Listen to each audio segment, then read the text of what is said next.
കൊച്ചിയിൽ Uber taxi ഡ്രൈവറെ കൊലപ്പെടുത്താൻ ശ്രമിച്ച 4 പേർ പിടിയിൽ. കള്ള ലൈസൻസ് ഉപയോഗിച്ച് ആംബുലൻസ് ഓടിക്കുന്നത് ചോദ്യം ചെയ്തതാണ് വധശ്രമത്തിന് കാരണം. മലപ്പുറം, ആലപ്പുഴ, കൊച്ചി സ്വദേശികളാണ് പിടിയിലായത്.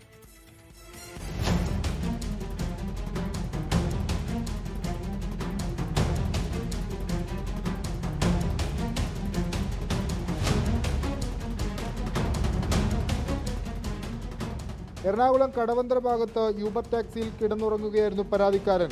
ഇതിനിടയിലാണ് 4-അംഗ സംഘം മാരകായുധങ്ങളുമായി എത്തി അതിക്രൂരമായി മർദ്ദിച്ചത്. പിന്നാലെ പ്രതികൾ കടന്നുകളഞ്ഞു. പ്രതികളിൽ ഒരാളായ അല്ലമിൻ എന്നയാൾ അഭിജിത്ത് എന്ന പേരിലുള്ള ലൈസൻസ് ഉപയോഗിച്ചാണ് ആംബുലൻസ് ഓടിക്കുന്നതെന്ന് പരാതിക്കാരൻ നേരത്തെ പറഞ്ഞിരുന്നു. ഇതുമായി ബന്ധപ്പെട്ട തർക്കമാണ് കൊലപാതക ശ്രമത്തിൽ കലാശിച്ചത്. അല്ലമിനൊപ്പം ഷിൻസ്, അഭികേഷ്, സന്ദീപ് എന്നിവരും പിടിയിലായി.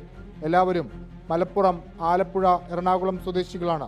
മുളവുകാട് ഇൻസ്പെക്ടർ ശ്യാംകുമാറിന്റെ നേതൃത്വത്തിലുള്ള സംഘം അതിസാഹസികമായാണ് പ്രതികളെ കണ്ണൂരിൽ നിന്ന് പിടികൂടിയത്. കൂടുതൽ പേർ ഈ കേസിൽ ഉൾപ്പെട്ടിട്ടുണ്ടോ എന്ന അന്വേഷണം തുടരുകയാണ്. 24 കൊച്ചി.